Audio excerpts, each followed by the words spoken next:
Okay. So before we get to the budget, I want to talk a little bit about some of the stuff that we've been seeing, not only throughout the session, but especially this week.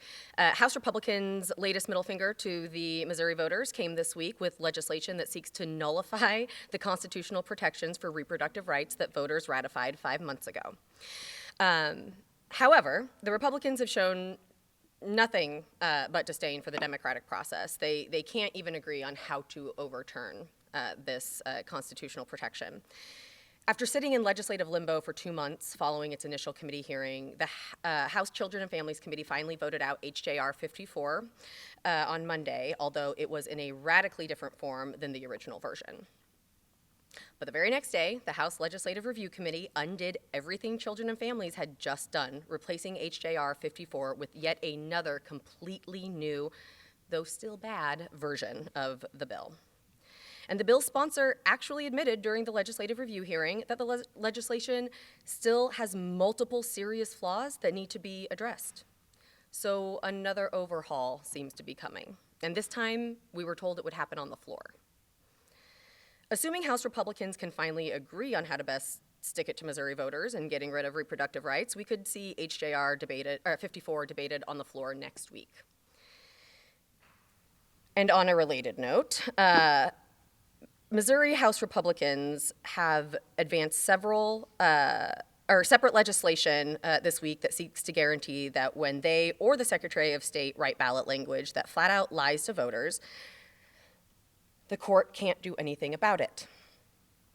When hearing Senate Bill 22 earlier this week, even Republicans on the House Elections Committee admitted that it would impose impossible hurdles for challenging false or misleading ballot language. But after the GOP leadership browbeat them into submission, they voted it out of committee anyway. Now SB 22's restrictions on ballot language challenges are so outrageous and unconstitutional, there's little doubt that the Supreme Court will strike it down if it becomes law. And instead of trying to manipulate the legal process to make it easier for them to lie to voters, maybe Republicans could just stop lying to voters. That would be my suggestion. And we'll move on to the budget. I first want to commend my ranking minority member on budget, Betsy Fogel, and the House Budget Chairman, Dirk Deaton. They have made this week's budget process the smoothest and most congenial budget process that I have ever experienced, certainly in my 5 years in the House. The change in tenor from recent years is due to the fact that we have a budget committee chairman who's willing to find compromise with House Democrats. And the respect level that we've seen out of this committee this session has been much higher than I've seen in years past. As a result, House Democrats were able to make a number of changes to the budget for the betterment of their communities and the state. And it was a refreshing change from what we've endured in recent years. I think it's good for the House as an institution and Missouri as a whole when we're working together to solve our state's problems, rather than, just slinging arrows across the aisle all the time. That said, there are still a number of things about the House's version of the fiscal year 2026 budget that we believe are bad for Missouri, and that the Democrats are certainly hoping that the Senate takes some initiative on fixing for us. So at the top of that list is the governor's misguided plan to shortchange local public school districts by $300 million from what the state law says should be the minimum level of state funding for the upcoming school year, while, for the first time ever, directly appropriating $50 million in taxpayer funding for private school tuition and vouchers.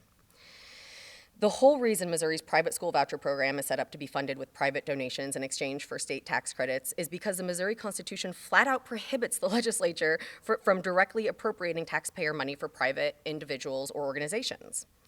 If this $50 million appropriation remains in the state budget, it will be challenged in court and it will be ruled unconstitutional. It would be better to abandon this ill-conceived scheme and appropriate taxpayer money for public schools where it belongs. And with that, I will take your questions. Most Democrats voted for most of these budget bills, despite language that you all have objected to for years, anti-DEI language, anti-DACA language in House Bill 3. Were the items, the money items you got worth those votes? What I'll say to that is, first of all, the governor's executive order really covered so much of the DEI stuff that we have been fighting about for the last several years. Again, this process has been so smooth, so congenial. It was very important for our caucus to make sure that we were keeping an eye on every single thing in each of these budgets, right? How do these affect our communities? It's not necessarily, and I'll let our ranking member speak more to it, but it's not necessarily because deals were made or we got something in the budget that got us to a yes, because they don't need our votes for that. So it really was just, I think it speaks more to the process and how well we were able to work together this year.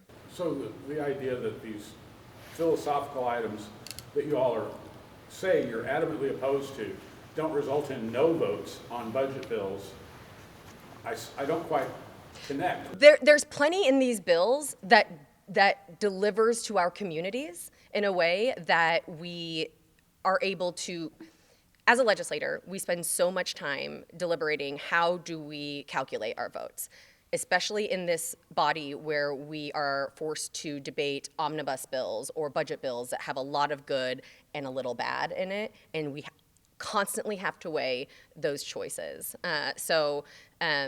Yes, there are things we are ideologically opposed to in the budget bills. There are also things that we are ideologically opposed to in regular bills that we still give a yes vote to, or maybe a present vote to.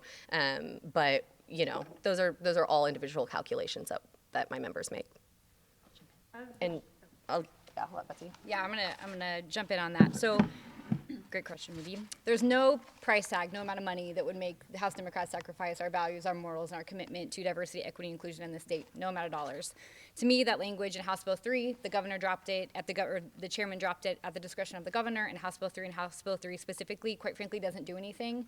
So I think my calculation was, and always will be, how do I bring home the most investments to the most Missourians without sacrificing the values of the House Democratic Caucus? And I feel like we did that by supporting House Bill 3 today.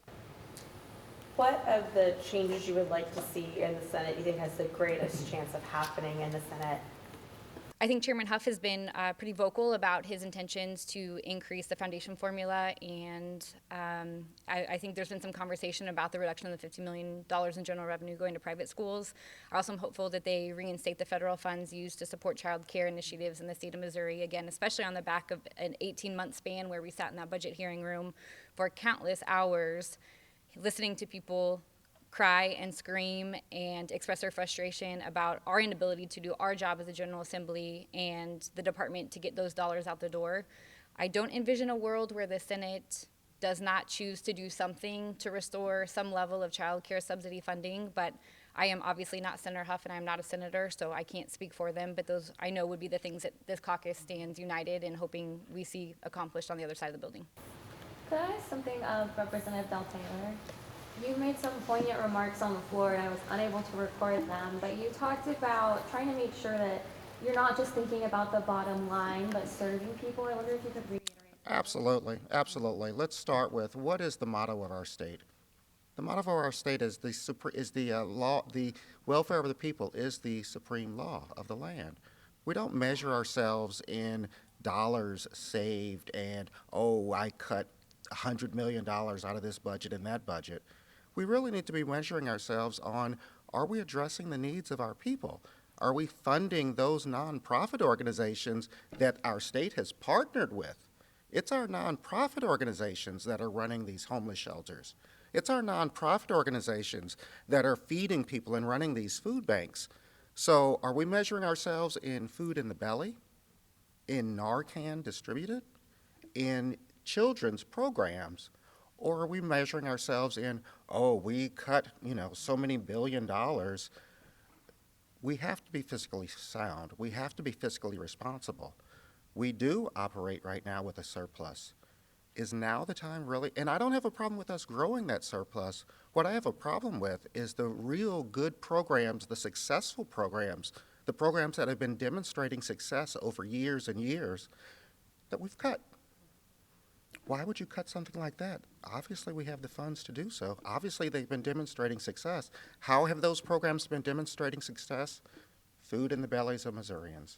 So that's a synopsis of what I shared earlier. Leader Ani, you talked about some of the amendments that went through last year. You can put the U.S. Constitution in your back pocket. If you put Missouri's, I'm sure you'd have to go to a chiropractor. Pretty large. Is it too easy to amend Missouri's Constitution? Is your caucus, or would your caucus support some sort of initiative, petition, reform, given here we are in the heart and breathing soul of representative democracy? It is absolutely not too easy to amend the Constitution in Missouri. The truth is, the reason that there have been so many constitutional amendments on the ballot in recent years is because the legislature has consistently ignored the will of Missourians. Over and over again, Missourians have told their representatives what they want. And over again, they elect folks who come here and do not do that. They do not expend Medicaid. They do not legalize medical and recreational marijuana. They do not protect reproductive health care. They do not raise the minimum wage and protect workers. So the people, every single time, have to stand up for themselves and create a provision and do the grassroots organizing that it takes to make sure that they get what they want. And no, I don't think that our caucus is going to be supporting any kind of initiative petition reform. So the tax bill, Representative Perkins' capital gains tax, is probably going to come back from the Senate with a delay of several years likely on the corporate side of the capital gains, an increase in the circuit breaker and indexing of the income thresholds, sales tax cut on diapers and hygiene products, about the same price tag it left this chamber. Are Democrats going to be willing to vote for that version of that bill when it comes back? Well, I haven't seen the full language yet, and we haven't had a chance to review it because it just came over. But this is another situation where we absolutely have to weigh the good with the bad. That said, there's still plenty in that bill that we are deeply unhappy with. So I think it would take a lot to move our caucus. There's actually, I think, more tax cuts negotiated by Senate Democrats in the bill than the immediate impact of the capital gains cut. So Right. How does that play with your caucus, do you think? It is certainly, it sweetens the deal, of course. I mean, that's the whole point of these Senate negotiations, right? Make it tenable for enough people to pass it. But again, we have to look at every single provision and really, discuss it as a caucus before I can say. Something that was perfected this week, I'm assuming probably voted out next week, is a bill that would reinstate the presidential primary and also lengthen the early no excuse absentee voting. Probably predict I'm going to be writing that next week. So kind of thoughts on that legislation as far as bringing back something that I know not all poll workers wanted, but also extending that absentee period. Yeah, absolutely. I'm going to hand it over to Eric Woods. He's ranking on elections. Yeah, hi.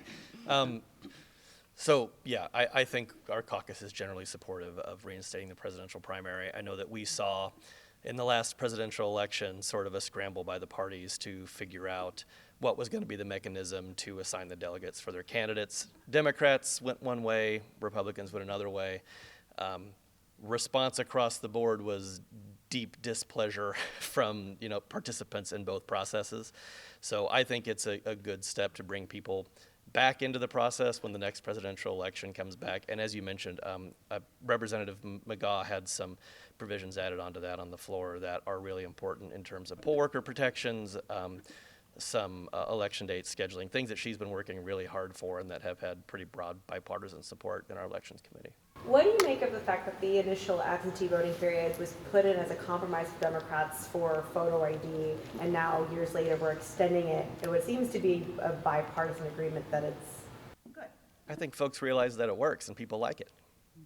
I mean, there was an opposition to that initially in sort of a sense that it's a Democrat issue, but as we saw in 2024, You know, in my polling places, in my district specifically, the lines were longer for early voting than they were on the day of. And I think we realized that all across the state, whether it's you know, a rural area or an urban area, suburban, whether it votes for Democrats or Republicans, people like expanded ballot access. They like being able to vote at a time and place that's convenient to them.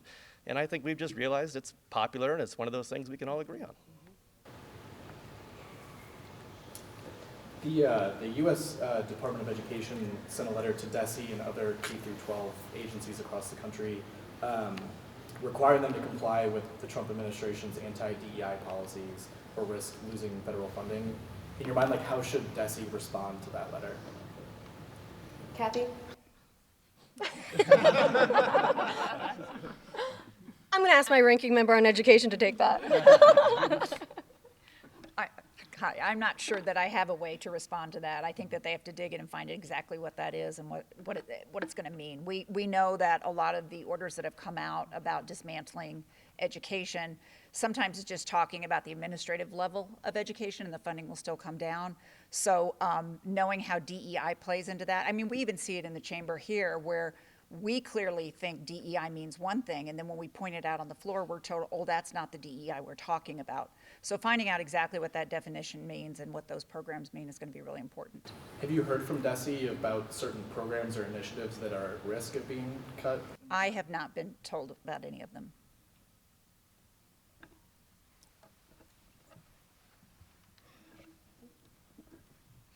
That it? All right. Have a great weekend, guys. Thank you.